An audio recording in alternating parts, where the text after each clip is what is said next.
Shalom Bapak Ibu Saudara yang dikasih Tuhan, saya ucapkan selamat Natal kepada Bapak Ibu Saudara semua.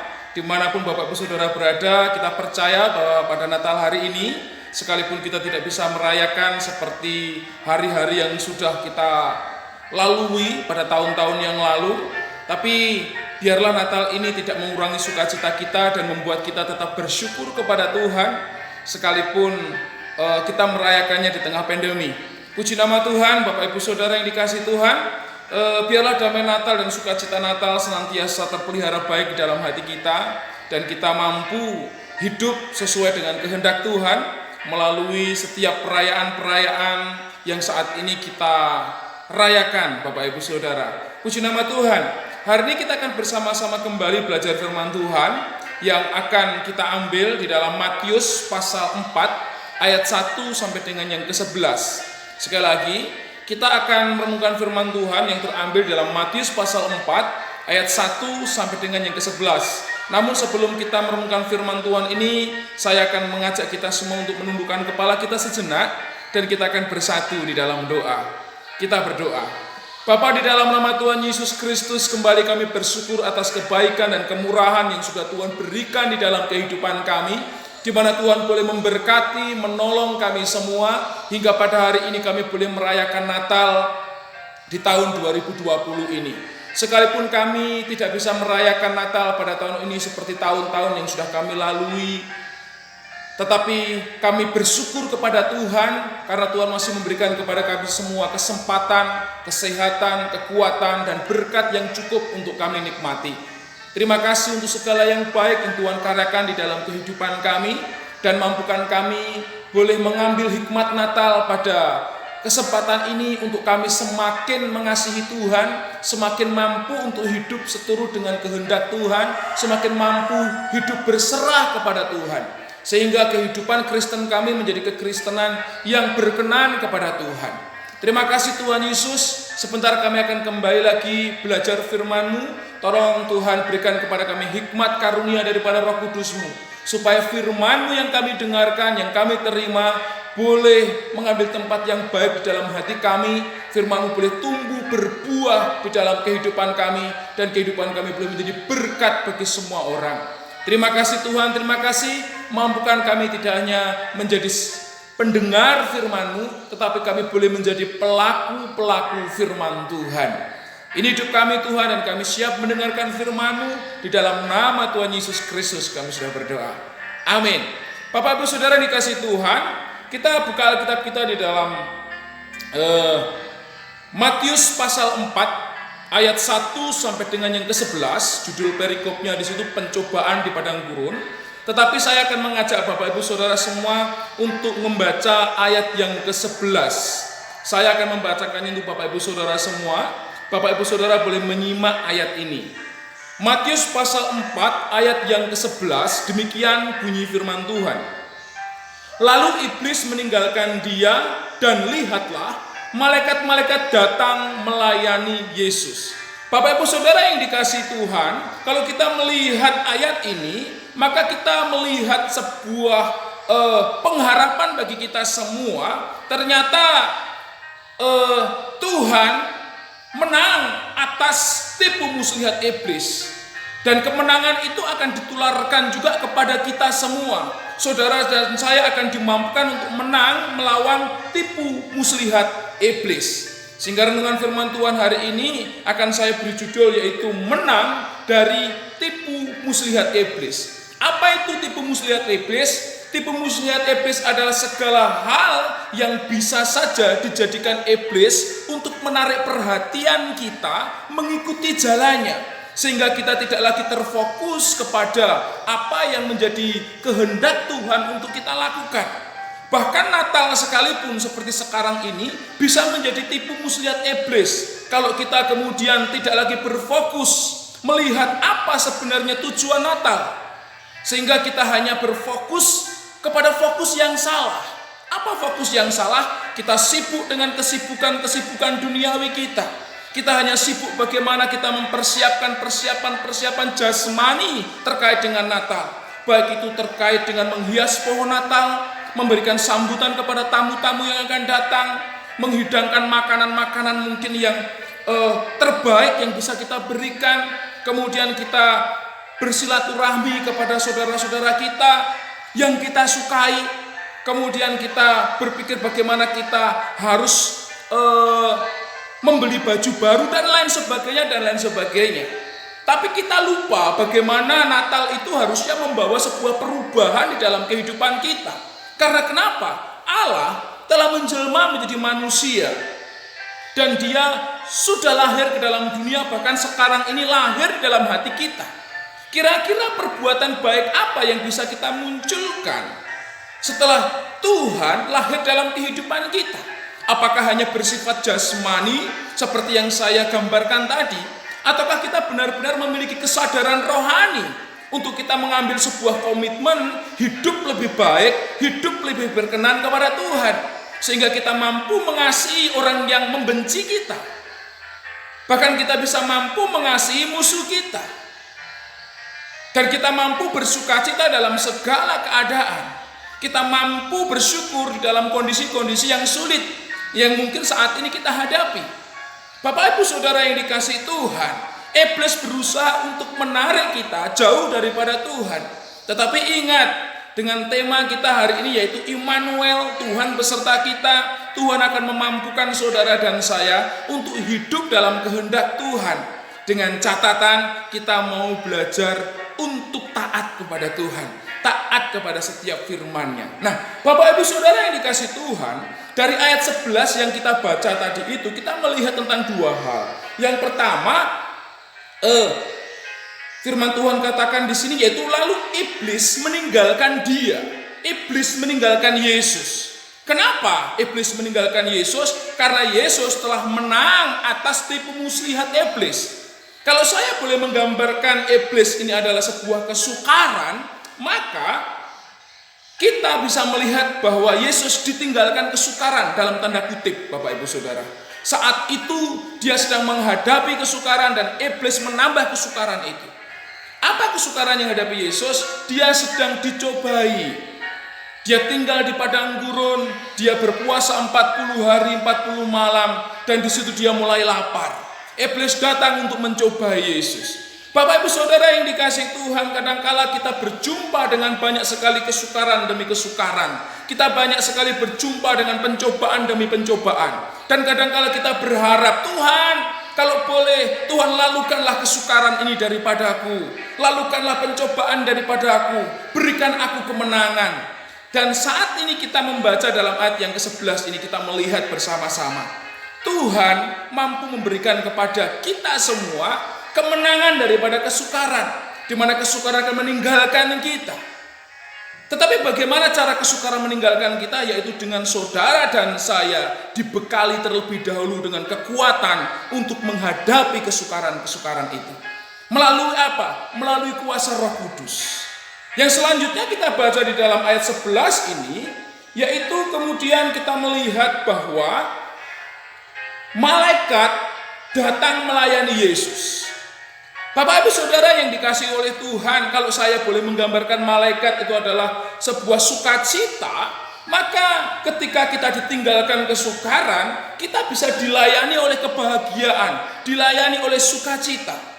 Dan semua orang mengharapkan itu, kesukaran boleh pergi dari hidupnya dan sukacita boleh datang dalam kehidupannya. Nah, kalau kita memperhatikan kondisi kita saat ini di tengah pandemi ini, kita semua berharap supaya pandemi ini meninggalkan kita dan kemudian kebahagiaan boleh datang kembali kepada kita, sehingga kita boleh merayakan Natal seperti sedia kala, tanpa menggunakan masker mungkin, tanpa kita harus bolak-balik mencuci tangan, menggunakan hand sanitizer, atau kemudian kita harus menjaga jarak. Kita tidak boleh bersalam-salaman, dan kita ingin kembali untuk bersalam-salaman, boleh berpelukan dan lain sebagainya.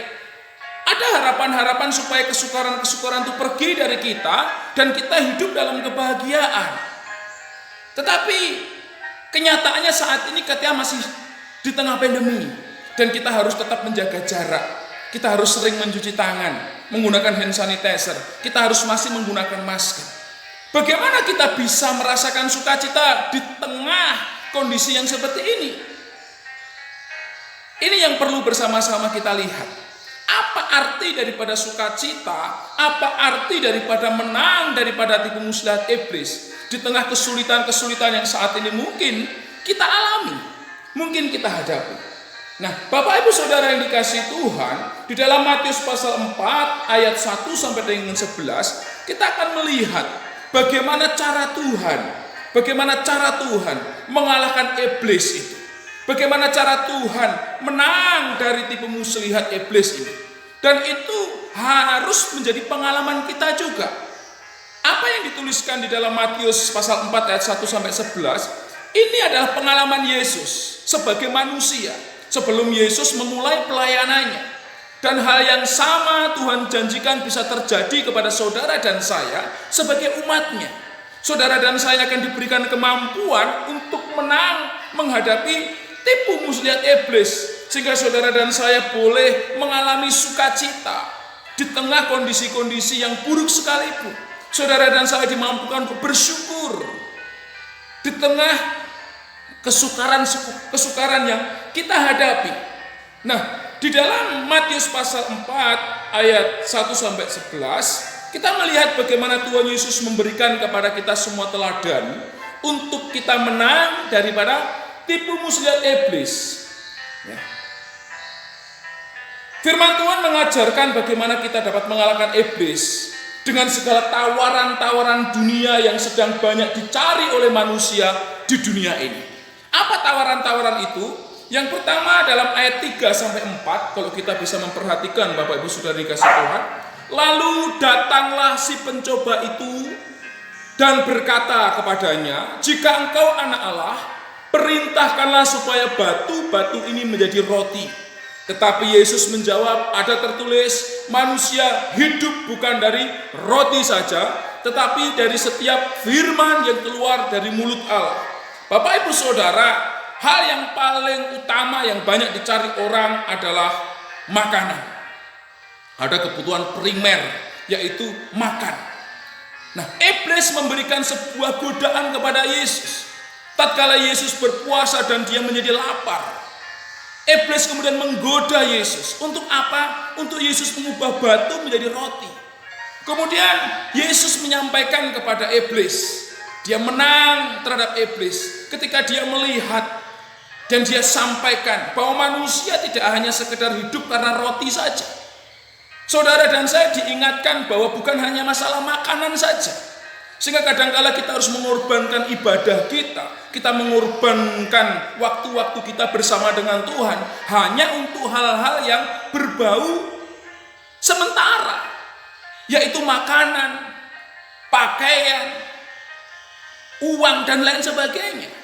Bapak Ibu Saudara, saat ini kita diingatkan ya, di mana iblis pernah memberikan tawaran kepada Yesus tentang hal-hal yang bisa saja terjadi dalam diri kita. Pertama makanan dalam ayat 3 sampai 4. Yang kedua yaitu tentang kekuasaan di dalam ayat 5 sampai dengan yang ke-7. Firman Tuhan katakan, kemudian iblis membawa Yesus ke kota suci dan menempatkan dia di hubungan bait Allah, lalu berkata kepadanya, jika engkau anak Allah, jatuhkanlah dirimu ke bawah, sebab ada tertulis mengenai engkau, ia akan memerintahkan malaikat-malaikatnya dan mereka akan menatang engkau di atas tangannya supaya kakimu jangan terantuk kepada batu. Yesus berkata kepadanya, ada tertulis, janganlah engkau mencobai Tuhan Allahmu. Bapak Ibu Saudara yang dikasihi Tuhan, dalam ayat yang ke-5 sampai yang ke-7 ini, iblis mencobai Tuhan Yesus lagi. Dia mengerti firman, dia kemudian mengetes Yesus. Ingat, iblis itu tahu akan firman. Mungkin dia bisa saja hafal firman Tuhan, tetapi iblis tidak bisa menjadi pelaku-pelaku firman. Di dalam hal ini Bapak Ibu Saudara, kadangkala kita juga sering dicobai dengan banyak hal, banyak ajaran yang membuat kita kemudian seakan-akan melakukan firman Tuhan, padahal kita sedang memungkiri kekuatan firman Tuhan, memungkiri kekuatan kita sendiri. Sehingga kemudian kita menjadi orang yang lupa diri. Kita melalui atau dengan firman Tuhan, kita hanya mencari kejayaan-kejayaan kita, mencari hal-hal yang mungkin membuat kita tambah terkenal, tambah tenar. Sering orang memberikan nasihat yang baik, sering orang melayani dengan tujuan apa? Supaya dirinya terkenal baik, dihargai, dihormati oleh orang lain. Kalau kita memiliki tujuan pelayanan dengan dasar-dasar yang salah, saat ini saya mengajak kita semua supaya kita merubah sikap kita ini, bertobat dan kembali ke jalan Tuhan. Karena itu tidak benar dan tidak berkenan kepada Allah. Kemudian dalam ayat 8-10, iblis juga menawarkan harta kekayaan dunia kepada Tuhan Yesus. Dan iblis tidak lagi mampu untuk mengalahkan Yesus dalam hal ini. Iblis tidak lagi mampu untuk mencobai Yesus. Karena Yesus selalu menang menghadapi segala tipu muslihat iblis. Melalui segala tawaran-tawaran yang banyak dicari oleh manusia. Nah, saat ini Bapak Ibu Saudara, kalau kita menjadi orang Kristen yang masih sibuk mencari hal-hal yang materi dalam kehidupan kita, bahkan kadangkala kesibukan kita mengalahkan kesempatan kita untuk boleh berjumpa dengan Tuhan dalam Natal ini, mari kita kembali ke jalan Tuhan. Jangan kita menjadi orang Kristen yang disibukkan dengan keinginan-keinginan duniawi. Jangan menjadi orang Kristen yang disibukkan oleh keinginan-keinginan yang bersifat menyenangkan daging kita, kekayaan, harta duniawi, bahkan kedudukan. Tetapi biarlah kita menang, menang seperti Yesus telah menang menghadapi pencobaan-pencobaan yang dia alami. Nah, bagaimana kira-kira Yesus bisa menang menghadapi pencobaan itu? Kalau kita memperhatikan dari Matius pasal 4 ayat 1-11 ini, kita bisa melihat yang pertama yang dilakukan Yesus, ya, dengan jawaban-jawaban Yesus selalu mengingat firman Tuhan. Ketika dia dihantam dengan firman, dia katakan juga dengan firman. Kita melihat bersama-sama, yang pertama, Yesus itu mengenal hukum, atau Yesus itu mengenal firman. Karena ingat, Yesus adalah firman yang telah menjelma menjadi manusia. Jadi dia mengenal firman itu. Saudara dan saya, supaya kita boleh terbebas, kita boleh menang dari tipu muslihat iblis. Saudara dan saya diajar untuk apa? Mengenal hukum Allah, mengenal firman Allah. Ini yang pertama, kenali firman melalui setiap renungan-renungan firman Tuhan, melalui pembacaan pribadi saudara, membaca Alkitab, melalui setiap, mungkin saudara bisa menggunakan handphone saudara, lihat di channel-channel YouTube.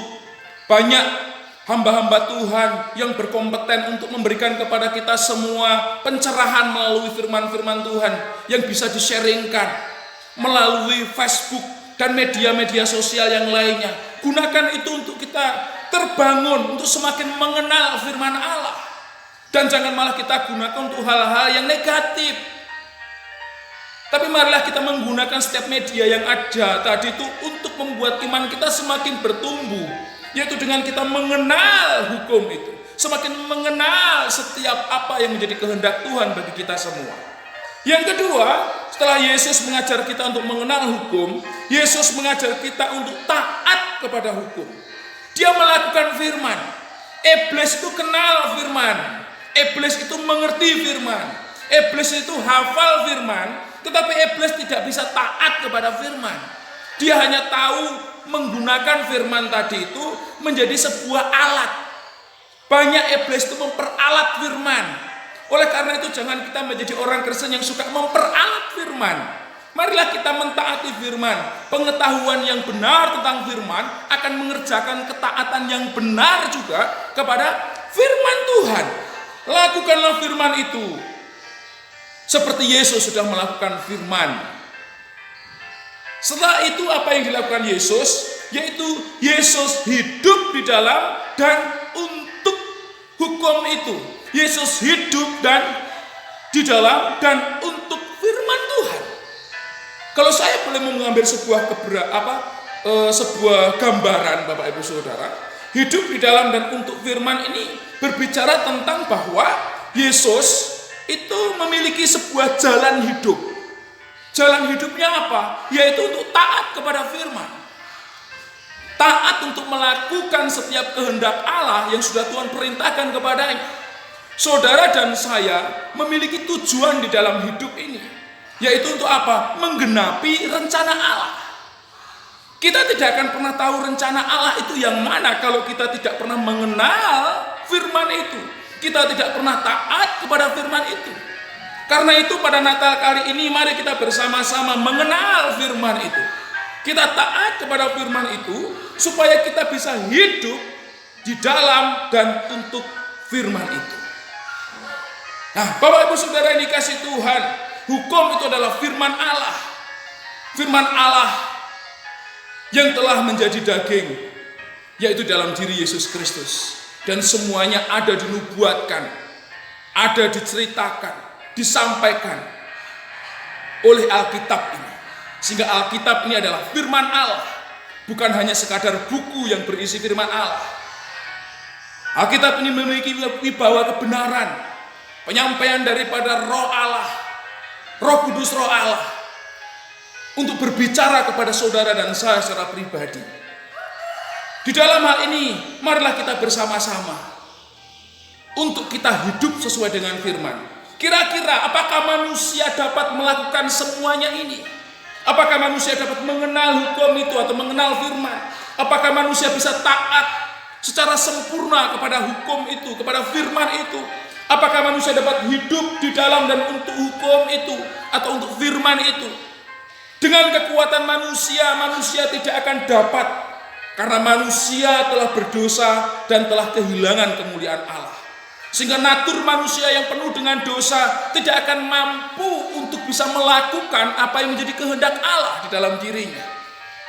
Ibaratnya manusia telah menjadi seekor buaya. Wah, ngomong buaya ini bukan buaya darat, saudara. Tetapi kita berbicara tentang buasnya buaya. Yang namanya buaya adalah binatang buas. Sekalipun kemudian buaya tadi dipelihara dan nampaknya menjadi jinak, mungkin buaya bisa makan kapurung, ya. Mungkin buaya bisa makan nasi seperti kita, tetapi dia tidak akan pernah berubah menjadi binatang yang kemudian memang berhakikat pemakan nasi atau binatang pemakan sayur. Dia akan menjadi binatang karnivora, yaitu pemakan daging. Bapak Ibu Saudaraku yang dikasihi Tuhan, hakikatnya buas akan tetap buas. Dilatih seperti apapun akan tetap menjadi buas. Manusia yang berdosa akan terus menjadi berdosa. Dilatih seperti apapun dengan perbuatan baik, dia akan tetap menjadi manusia yang penuh dengan dosa. Sehingga kita membutuhkan juru selamat yang memampukan kita untuk mengubah kehidupan kita. Siapa itu? Yesus Kristus. Dia harus datang ke dalam dunia ini, mengambil rupa sebagai seorang manusia untuk memberikan kepada saudara dan saya keselamatan itu.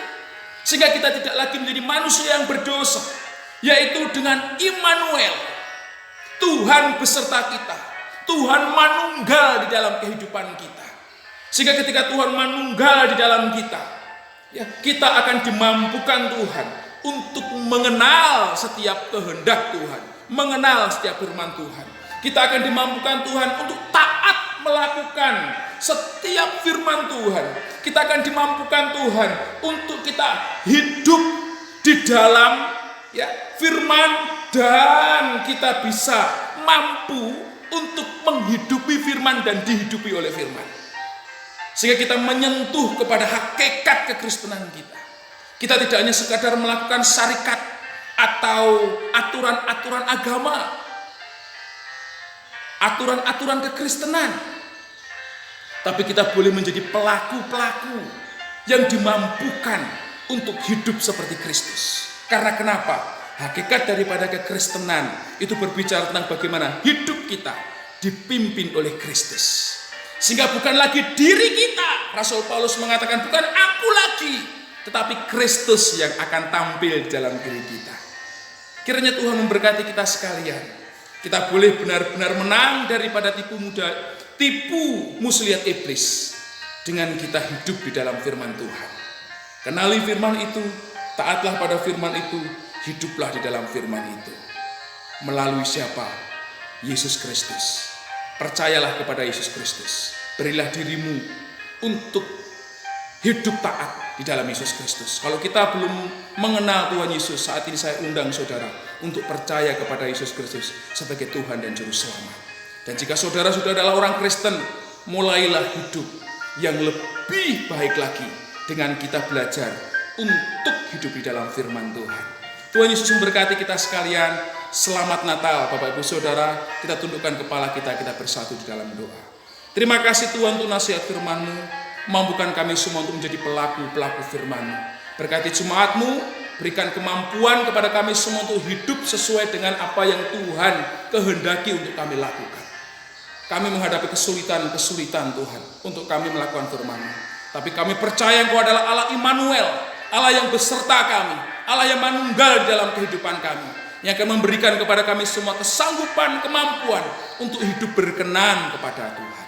Terima kasih Tuhan, hamba-Mu boleh berhenti berbicara, tapi biar Roh Kudus memampukan setiap umat-Mu untuk terus memberikan kepada umat-Mu pengertian, pemahaman, sehingga umat-Mu boleh menjadi pelaku-pelaku firman-Mu. Ini doa kami Tuhan, di dalam nama Tuhan Yesus Kristus. Engkau memberkati umat-Mu dengan usaha, dengan pekerjaan, dalam rumah tangga umat-Mu. Demi nama-Mu kami sudah berdoa. Haleluya. Amin. Tuhan memberkati Bapak Ibu Saudara semuanya. Sekali lagi, selamat Natal. Amin. Firman Tuhan.